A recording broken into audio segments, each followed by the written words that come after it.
I would love to tell you about this initiative by The Last Mile. So The Last Mile, that was one of the partners that invited us in collaboration with Virgin Unite and Responsible Business Initiative. They have created this program of coding. The residents are now learning how to code and have secure Wi-Fi access to be able to learn how to code properly, so they can integrate once they come out. Some of them even secure jobs before coming out to society. I found that healing. I find that they feel sense of purpose. They're doing something. They're creating something. We as human, we are creative. We must create somehow to feel alive. You're creating this beautiful podcast, bringing it to people. This creation energy pass on and elevates. So for someone in there to be able to create a website, create something, I found that so beautiful. And I'm so grateful for The Last Mile for creating that inside of San Quentin.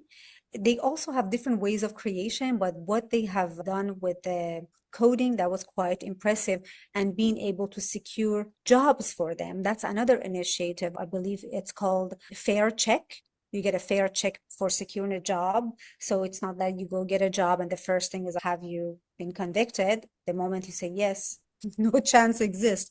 So they do secure jobs for the residents through the Fair Check initiative. And also Virgin, they hire many, giving second chances. Most of the beautiful residents at San Quentin that I spoke with, one of the things that I'm very much excited to champion is what they called the soft skills. But to me, those are the heart. They going to get released, come back to the society, and how are they going to connect? How are they going to be a positive member of society if they don't know how to make those connections? If they always been taught a certain way, they don't know how to interact with women. That's one thing that I'm very much looking forward to. The healing aspect, the connection with inside, and what they call the soft skill, that they were very excited about such program.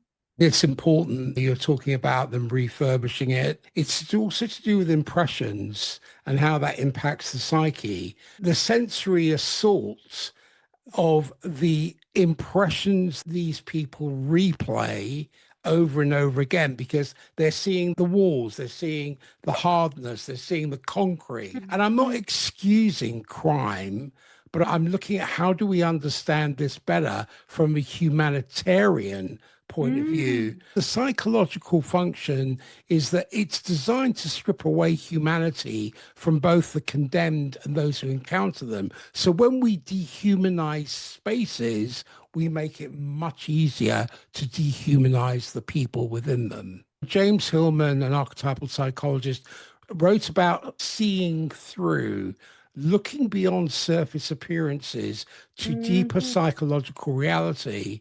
When you looked into the eyes of those residents, what did you actually see? So much beauty, so much beauty, the value of life. This human has so much to offer. We are all here to learn. Maybe we had certain thoughts that we didn't act upon. He did act upon it. We didn't. What is the difference? I like to bring it up that there are many people, many beautiful humans that are also serving their purpose, that they have committed crime, but they don't get to face such a consequence because they are in a position of power, or they are in a position that they have lots of financial help to not end up in San Quentin. So for me to look into their eyes and connect with them heart to heart, I just saw another beautiful human who has so much potential. And there is case by case, we are all different. But I did see how much proper rehabilitation adds to that person, adds to my healing, adds to our society, adds to the frequency of Earth as a whole. Because imagine if you're a guard going every day to work in such an environment with the bars and iron and dark colors and separation between you and your brother or your sister, that is exhausting for that human. They are also in prison. Versus when you're going to a rehabilitation center like Norway, you can call each other by name. You are all in open space. They can approach you to speak. You can approach them to speak. And you have nature around you. It's a different, healthy, healing environment for everyone. So it's good for all involved.